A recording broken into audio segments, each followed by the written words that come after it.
Good morning everyone. हम संस्कृत की हमने यूट्यूब पर निःशुल्क कक्षाएं प्रारंभ कर रखी हैं। उन्हीं कक्षाओं में आज हम अव्यय का टॉपिक प्रारंभ कर रहे हैं। अव्यय का टॉपिक 10th तक 12th तक सारी क्लासेस में आता है।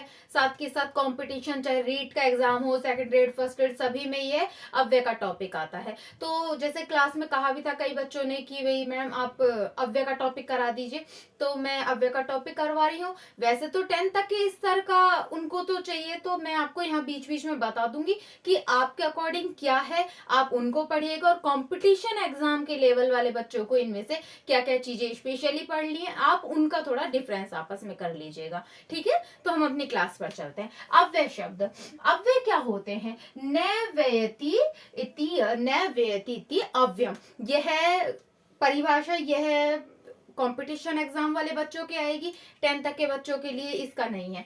ऐसे यह वाली चीज, ये परिभाषाएं, सूत्र, यह सारे कंपटीशन एग्जाम वाले बच्चों के लिए हैं। वह इन सूत्रों को याद करिएगा, क्योंकि लास्ट जो सेकंड ग्रेड का एग्जाम हुआ था उसमें यह सूत्र आया था इसका, स्वरादि निपातम अव्ययम।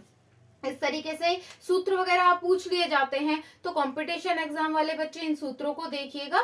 और अदर अपन 10th तक के जो बच्चे हैं वो सिर्फ एक बार समझिए। देखें, नैवेति अव्यय, अर्थात जिस शब्द में परिवर्तन नहीं होता या विकार नहीं होता वह अव्यय शब्द कहलाते हैं। परिवर्तन नहीं होता, विकार नहीं होता का मतलब है वह कभी भी परिवर्तित नहीं होते, कभी भी परिवर्तित नहीं होते। कि चाहे कोई सा भी काल हो, कोई सी भी विभक्ति हो, उसके साथ कोई सा भी लिंग का प्रयोग किया जाए तो वह परिवर्तित नहीं होते। आगे मैं आपको उदाहरण से समझाऊंगी, एक बार आप इसकी परिभाषाएं समझ लीजिए। क्या है परिभाषा? नैवेति अव्ययम, अर्थात जिन शब्दों में परिवर्तन नहीं होता वे अव्यय शब्द कहलाते हैं। सदृशम त्रिषु लिंगेषु सर्वासु च विभक्तिषु वचनेषु सर्वेषु यन्नवेति अव्ययम। वही बात है इसमें जो मैंने अभी आपको कही कि वह सभी लिंगों में, तीनों लिंगों में, सभी विभक्तियों में, सभी वचनों में जो समान रहते हैं वे अव्यय पद कहलाते हैं। समान रहते हैं वे अव्यय पद कहलाते हैं। इनका सूत्र है, इनका संज्ञा विधायक सूत्र क्या है? स्वरादि निपातम अव्ययम। 10th तक के बच्चों के लिए है, काम का नहीं है, उनके आएगा भी नहीं है। ये कंपटीशन एग्जाम वाले बच्चे इस चीज को याद रखिए। क्या आपको क्या याद रखा? नैवेति अव्ययम, यह भी एग्जाम में आ चुका है। आप इस सूत्र को भी याद रखिएगा। स्वरादि निपातम, यह भी एग्जाम में आ चुका है कंपटीशन एग्जाम में, तो आप इन दोनों सूत्रों को याद करिएगा। अव्यय संज्ञा बहुत सारे पदों के साथ होती है। कुछ मुख्यतः होते हैं, वह है स्थानवाचक अव्यय, कालवाचक अव्यय, प्रश्नवाचक अव्यय, क्रिया विशेषण अव्यय, समुच्चय बोधक अव्यय। इनके यह मुख्य मुख्य अव्यय होते हैं जो हमारे एग्जाम में आते रहते हैं। अब आपको इस पूरी स्लाइड में से, अब मैंने जो कुछ बताया आपको इस पूरी स्लाइड में से क्या याद करना है? कंपटीशन एग्जाम वाले बच्चे नैवेति अव्ययम, यह ध्यान रखिएगा। स्वरादि निपातम अव्ययम, यह दो शब्द आपको याद करने।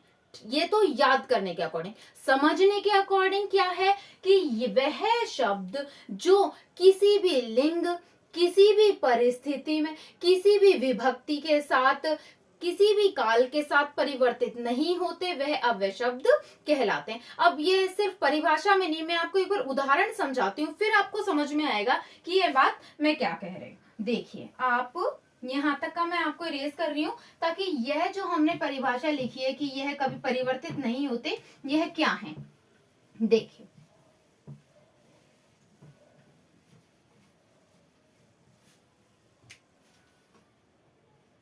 जैसे एक अव्यय है, अत्र एक अव्यय को मैं यहां लेकर चलती हूँ। एक अव्यय को ही लेकर मैं सारे आपको उदाहरण समझाने की कोशिश करूंगी। अत्र यानी यहाँ, इसका अर्थ होता है यहाँ। तो अब मैं आपको हिंदी में एक बार समझाती हूँ, फिर हम धीरे धीरे संस्कृत पे जाएंगे। पहले एक बार आप हिंदी में उसको समझिए। देखिए, राम, राम यहाँ रहता है, राम यहाँ रहता है, ठीक है। लता यहाँ रहती है, लता यहाँ रहती है। मैं यहाँ रहती हूं, मैं यहाँ रहती हूं।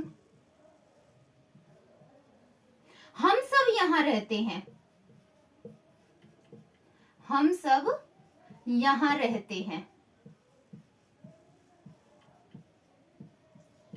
तुम यहाँ रहते हो, तुम यहाँ रहते थे। चलो एक भूतकाल का, रहते थे। तुम सब यहाँ रहोगे, तुम सब यहाँ रहोगे। अब देखिए क्या कही मैंने, परिभाषा मैंने यह कही, कोई भी लिंग हो, कोई भी विभक्ति हो, किसी भी चीज के साथ वह शब्द जो परिवर्तित नहीं होते अव्यय शब्द कहलाते। देखिए यहां मैंने वही यहाँ यहाँ यहाँ यहाँ यहाँ यहाँ, पहले तो ये देखिए एक ही अव्यय शब्द में प्रयोग आ रहा है, उसमें कोई परिवर्तन नहीं हुआ, कोई परिवर्तन। राम यहाँ रहता है, लिंग में परिवर्तन हो गया। फिर लता यहाँ रहती है, स्त्रीलिंग हो गया, पर यहाँ में परिवर्तन हुआ, कुछ परिवर्तन नहीं हुआ। मैं यहाँ रहती हूँ, यहाँ में परिवर्तन हुआ, कुछ नहीं हुआ। हम सब यहाँ रहते हैं, हो गया बहुवचन, कोई परिवर्तन नहीं हुआ। तुम यहाँ रहते हो, तुम यहाँ रहते थे, भूतकाल भी आ गया यहीं पर, देखिए आप, भूतकाल रहते थे, कोई परिवर्तन हुआ यहाँ शब्द में, कोई परिवर्तन नहीं हुआ।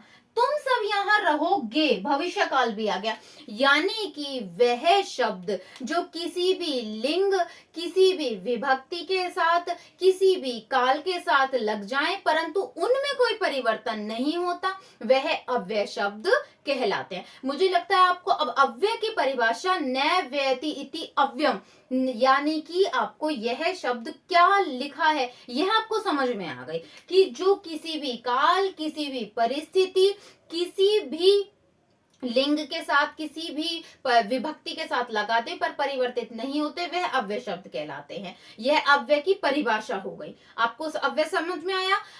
कंपटीशन एग्जाम वाले बच्चे, क्या है न व्यतीति अव्ययम, और एक इसका संज्ञा विधायक सूत्र है स्वरादि निपातन अव्ययम। यह आपको दो शब्द याद करने हैं। अब आप एक बार इसको समझिए और स्क्रीनशॉट लीजिए, फिर मैं आपको इसके किसके कौन कौन से अव्यय पद हमारे प्रयोग में अधिकांशतः लिए जाते हैं मैं उनको करवाती हूँ आपके अव्यय पद।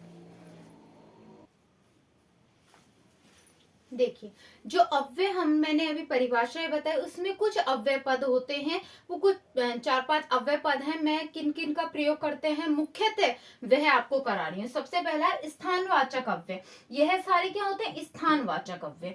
वह अव्यय पद जिनसे किसी के स्थान का पता चलता है। जैसे मैं कहूं मैं यहाँ रहती हूँ, मैं वहां रहती हूँ, मैं सभी जगह रहती हूँ, मैं चारों ओर वृक्ष हैं, मेरे घर के चारों ओर वृक्ष हैं, मेरे घर के सामने वृक्ष है। उस तरीके से जैसे जहां पर स्थान का पता चलता है, यहाँ वृक्ष है, वहां वृक्ष है, इधर उधर वृक्ष है, जो भी पता चले जहां पर हमें स्थान का पता चले वो स्थानवाचक अव्यय। वैसे ही काल का पता चले कि कब, कहाँ, जहां, तहां, वो सारे क्या कहलाएंगे? कालवाचक। तुम कब आते हो, तुम कब जाते हो, ये सारे जहां पर काल का पता चले वो कालवाचक अव्यय कहलाएंगे। वही जहां पर स्थान का पता चले, काल का पता चले। जहां प्रश्न पूछा जाए तुम कुत्र, तुम कहाँ रहते हो, तो कहाँ, ऐसा, ये प्रश्नवाचक अव्यय में आ जाएंगे। जहां विशेषता बताई जाए, तुम धीरे धीरे चलते हो, तुम जोर से बोलते हो, तुम शीघ्र करते हो, तीव्रता करते हो, यह बार बार करते हो, ये सारी जहां विशेषताएं बताई जाए वो क्रिया विशेषण अव्यय में चले जाएंगे। वहीं जहां जोड़ने की बात आ जाए वहां समुच्चय बोधक अव्यय। धीरे धीरे हम इनको पढ़ेंगे।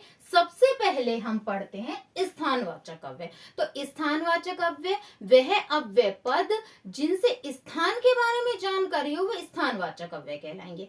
परिभाषा आने से रही, बस आप एक नॉर्मली समझ लीजिए, जिन अव्यय शब्दों से स्थान के बारे में पता चले वो स्थानवाचक अव्यय कहलाएंगे। देखिए कौन कौन से। अत्र का, और यह इनके क्या है? यह तो शब्द, यह है अव्यय और यह इनके अर्थ, यह इनके अर्थ हैं सारे, और यह अव्यय शब्द। अत्र का अर्थ क्या होता है? यहाँ। तत्र का वहां, सर्वत्र सब जगह, यत्र तत्र जहां तहां, इतस्ततः इधर उधर, अन्यत्र दूसरी जगह, बहि बाहर, अभितः चारों ओर, परितः चारों ओर, उभयतः दोनों ओर, सर्वतः सब ओर। अब आप एग्जाम में क्या याद करेंगे? आपको एग्जाम के अकॉर्डिंग अव्यय याद करना है और उसका अर्थ याद करना है। देखो उदाहरण चाहे 10th लेवल तक की क्लास में पढ़ाऊं, वहां भी मैंने यही बात की कि उदाहरण सेम नहीं आ सकते, कि मैंने जो उदाहरण करा हो सकता है वो नहीं आए एग्जाम में। तो आपको करने का तरीका आना चाहिए कि किस तरीके से हमको, यदि कोई भी ऐसे कंपटीशन एग्जाम का है, आप जो पढ़कर गए, जो भी आप कंपटीशन की बुक लेकर आए, हो सकता है उसमें जो उदाहरण दे रखे वो उदाहरण एग्जाम में ना आए, तो हमें करना आना चाहिए कि अव्यय पद को हम कैसे छांटते हैं, किस तरीके से बढ़ते हैं। देखो जैसे एक मैं उदाहरण लेती हूं,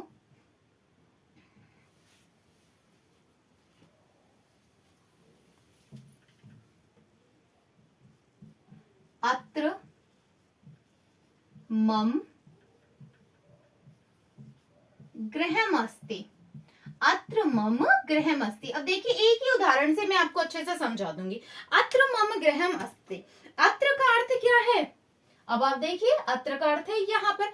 अब यहाँ मम मेरा, गृहम घर है, यहाँ मेरा घर है, इस लाइन का अर्थ हो गया यहाँ मेरा घर है। ठीक है। अब यदि आपके सामने कोई मंजूषा आ जाती है, ऐसे आ जाती है, अत्र सर्वत्र बही और परितः। देखिए अब यह आपके सामने मंजूषा आ गई, और यह तो मैंने आपको उदाहरण बता दिया कि यह मेरा घर है, ऐसे तरीके से उदाहरण आएंगे। यही आपके पास यह खाली आ जाए और फिल इन द ब्लैंक्स होकर आ जाए कि आप बताइए इसमें कौन सा अव्यय आएगा। अब आप कैसे छांटेंगे? देखिए आप अर्थ कर सके लाइन का, बहुत अच्छी बात है, टूटा फूटा अर्थ करिएगा, मेरा घर है। अब आपको क्या करना है, मैंने आपसे कहा कि आप सारे अव्यय और उनके अर्थ याद कर लीजिए, बस उदाहरण रटने की कोई जरूरत नहीं है, अव्यय याद करो, उनके अर्थ याद करो। अपने आप इस फिल इन द ब्लैंक्स की जगह पर आप रख कर देखना, जो भी अव्यय आपको उचित लगे अनुवाद के अकॉर्डिंग वही वहां पर होगा। अब आप देखिए अत्र, इसका अर्थ होता है यहाँ, यहाँ मेरा घर है, यह लाइन सेट हो रही है। ठीक है, ये तो आपको पता है इसलिए सही। सर्वत्र, सर्वत्र का अर्थ क्या है? सब जगह, सब जगह मेरा घर है। अगर मैं यहाँ पर सर्वत्र करती हूँ तो आप देखिए क्या लिए है, अर्थ सही बैठ रहा है, सभी जगह मेरा घर है, नहीं बैठ रहा है ना। चलो सर्वत्र भी यहाँ पर गलत हो गया। बही, अगर मैं बही का अर्थ, अब आप देखिए बही का अर्थ क्या होता है? बाहर। तो अब लाइन का अर्थ कर कर देखो, बाहर मेरा घर है, कोई अनुवाद नहीं बैठ रहा, अब बाहर भी हो गया। परितः है, परितः का अर्थ क्या है? देखिए अब इस लाइन का अनुवाद करिए, चारों ओर मेरा घर है, चारों ओर मेरा घर है, नहीं हो रहा। तो आपके सामने जो भी मंजूषा आती है, आप उसके अव्ययों का अनुवाद आपको आ ही गई। आप यदि याद कर कर लेके जाएंगे तो अव्ययों का अनुवाद आ रहा है, आपको क्या करना है, सिर्फ उन अव्ययों को वहां उस फिल इन द ब्लैंक्स पे सेट कर कर देखिएगा। आपको अपने आप स्वतः ही पेपर में अंदाजा लग जाएगा कि यहाँ पर कौन सा अव्यय आएगा। अब हमने चारों, यहाँ पर आपको मान लो नहीं आ रहा कुछ भी, तो अब उदाहरण आपके जाने पहचाने जरूरी थोड़ी है पेपर में आए, तो आपको सिर्फ क्या करना है, आपको वहां पर चारों पांचों जितने भी आते हैं उनको सेट कर कर देख लेना, जो आपको अनुवाद के अनुसार उचित लगे वो आप भर सकते हैं। देखिए यहाँ मेरा घर है, ये लाइन सही थी। फिर हमने क्या करा, सभी जगह मेरा घर है, बाहर मेरा घर है, चारों ओर मेरा घर है, तो सबसे उचित ऑप्शन हमें क्या लगा, अत्र। इस प्रकार से ही आपको पेपर में आएगा, रिक्त स्थान भरकर आएगा, वो है आपको भरना है। आपको यहाँ आया, अब आपने अनुवाद कर कर देख लिया, इसी तरीके से आपको पेपर में आएंगे। अब यह सारे तो क्या हो गए, स्थानवाचक। और अब वे हैं, मैं करवाती हूँ, पहले इनका स्क्रीनशॉट लीजिए। देखिए अब स्थानवाचक अव्यय, जिन अव्ययों से स्थान का पता चले वो स्थानवाचक अव्यय, जिन अव्ययों से काल का पता चले, समय का पता चले, वह है कालवाचक अव्यय होते हैं। कौन कौन से होते हैं, अद्य यानी आज, समय का पता चल रहा है, अधुना यानी अब, जस्ट अभी, तो वो इदानीं अब, संप्रति इस समय, है और उसमें यह मिला हुआ है बीता हुआ कल, श्व आना वाला कल, परश्वः परसों, सदा हमेशा, सर्वदा हमेशा, पुरा पहले, यदा तदा जब तक, यह सारे स्थानवाचक अव्यय होते हैं। अब देखिए जैसे मैंने आपको लास्ट एक ही उदाहरण से सारे स्थानवाचक अव्यय समझा दिए, इसी तरीके से देखो नेक्स्ट है, जैसे एक उदाहरण लेते हैं, अद्य मम जन्म दिवसः, अद्य मम जन्म दिवसः अस्ति। अब देखिए यह तो आ गया आपके सामने उदाहरण, मंजूषा दे दी आपको, अधुना, अत्र, अद्य और सर्वदा। मान लीजिए यह कोई भी शब्द कोई भी आ सकते हैं, ऐसा कोई जरूरी नहीं है, यह शब्द हमारे सामने हमारी मंजूषा में आ गए। अब आप इनको कैसे देखेंगे कि कौन सा आना चाहिए, यह तो अध्याय, यह तो सही है। मान लो आपके सामने यह खाली आ जाता है और फिल इन द ब्लैंक्स आता है कि आप निम्नलिखित मंजूषा में से कौन सा अव्यय शब्द आएगा, आप पहचानिए। किस तरीके से पहचानेंगे, देखिए अधुना। अब आप देखिए मेरा जन्मदिन है, अधुना का अर्थ, अब यह तो खैर दोनों एक जैसे हो गए, इसका परितय लिख देती हूं। चलो अब आप कर देखो, परितय का अर्थ हम लास्ट स्लाइड में पढ़ चुके हैं, चारों ओर मेरा जन्मदिन है, अर्थ बैठ रहा है, नहीं बैठ रहा। और अत्र, यहां मेरा जन्मदिन है, अद्य, आज मेरा जन्मदिन है, सर्वदा, हमेशा मेरा जन्मदिन है। सबसे उचित शब्द कौन सा बैठा, अद्य, आज मेरा जन्मदिन है। इसी तरीके से आपको अव्ययों के अर्थ कर लेने हैं, और जब आप अव्ययों के अर्थ कर लेंगे, आप अपने आप रिक्त स्थान में भरकर देखेंगे तो अपने आप आपको पता चल जाएगा। अव्यय उपसर्ग, यह बहुत इजी टॉपिक होते हैं संस्कृत के, इनमें आप अच्छे खासे नंबर बटोर सकते हैं। तो आप सिर्फ अव्यय और उनका अर्थ याद कर लीजिए, अपने आप कोई भी उदाहरण आया अपने आप कर सकते हैं। नेक्स्ट कराती हूँ, आप इसका स्क्रीनशॉट लीजिए। देखिए प्रश्नवाचक अव्यय, प्रश्नवाचक अव्यय वह होते हैं जिन अव्ययों से हमें प्रश्नवाचक शब्द या प्रश्न का पता चलता है। देखिए कौन कौन से हैं, कुत्र, कहाँ, कुतः, कहाँ से, कदा, कब, किमर्थ, किस लिए, कति, कितने, यह सारे प्रश्नवाचक अव्यय कहलाते हैं। देखिए फिर वही उदाहरण से मैं एक आपको समझाती हूँ, त्वम,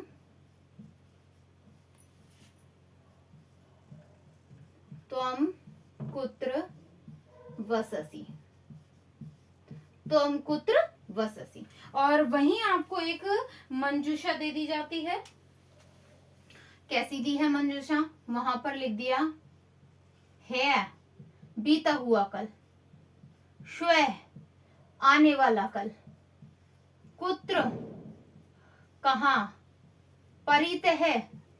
अब आप देखिए अगर आपके सामने, यह तो मैंने आपको अर्थ आंसर बता दिया, वहीं आपके पास ये फिल इन द ब्लैंक्स भरकर आ जाए, आप भरें।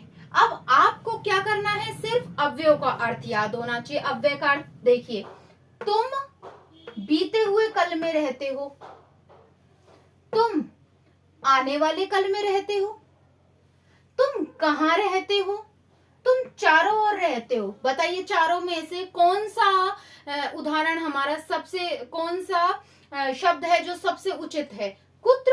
बस ऐसा फटाक से हमें अव्ययों का अर्थ याद होगा तो हम झट से इस चीज को कर सकते हैं। ठीक है, ये हो गए हमारे प्रश्नवाचक अव्यय, इसका स्क्रीनशॉट लीजिए।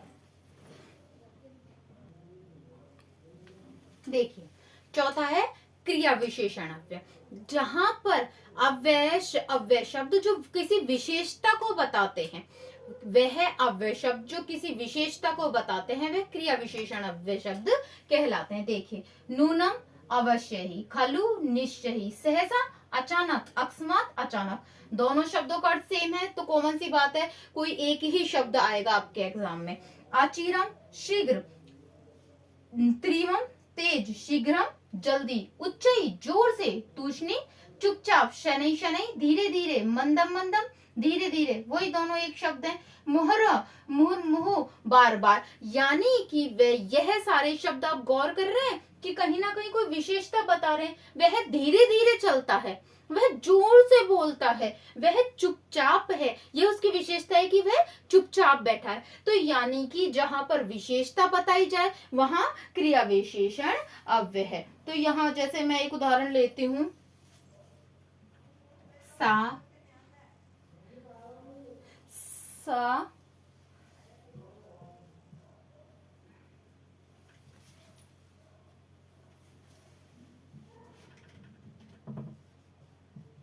सा खलु अध्यापिका अस्ति, वह निश्चित ही अध्यापिका है। खलु यानी निश्चय ही, वह निश्चय ही अध्यापिका है। परितः दे दूं, मान लो यहाँ की मंजूषा में मैं सर्वत्र दे दूं, वहां पर फिर क्या होगा, उभयतः दे दूं, वह चारों ओर अध्यापिका है, वह दोनों ओर अध्यापिका है, वह चारों ओर, सभी ओर अध्यापिका है। यानी कि आप इसी तरीके से मंजूषाएं और उनका अनुवाद करिएगा, वह निश्चय ही अध्यापिका है। और मान लो यहाँ पर खलु की जगह मैं मुहुर मुहुर लिख देती हूँ, यही लिख देती हूँ, मुहुरम मुहुरम, फिर क्या होगा, वह बार बार अध्यापिका है, नहीं बैठ रहा ना। तो अपने आप मंजूषा आए, आप अर्थ याद कर लेना बस अव्यय का, आप स्वतः ही इसको कर पाएंगे। यह क्रिया विशेषण अव्यय हुए। आप इनका स्क्रीनशॉट लीजिए। देखिए, समुच्चय बोधक अव्यय, समुच्चय बोधक अव्यय वह अव्यय होते हैं जो मिलाने का काम करते हैं। राम और लता, राम और श्याम भी, तो भी, तू, और यह बहुत सामान्य से है। संयोजक वर्ण होते हैं, इनको संयोजक वर्ण हिंदी बोलते हैं, हिंदी में समुच्चय बोधक अव्यय बोलते हैं, संस्कृत में। वह अव्यय पर जो जोड़ने का कार्य करते हैं वह समुच्चय बोधक अव्यय कहलाते हैं। राम और लता गए, राम और सीता आए, तो और शब्द मान लो यहां मैं लिख देती हूँ, ऐसा कर देती हूँ, राम और सीता गए, और यही मैं यहां कर देती हूँ, श्व कर देती हूँ, राम और सीता आने वाले कल में, सीता गए, कोई बैठ ही नहीं रहा। हाँ, राम और सीता बीते हुए कल में गए, राम और सीता गए। तो इसी तरीके से जो शब्द संयोजक शब्द होते हैं वह इसके अंतर्गत आते हैं। रामः सीता गच्छति, कुछ भी आ सकता है। इस तरीके से वह वर्ण जो संयोजन का काम करते हैं संयोजक वर्ण कहलाते हैं। ये सारे हमारा आज अव्यय का टॉपिक पूरा हुआ। Thank you.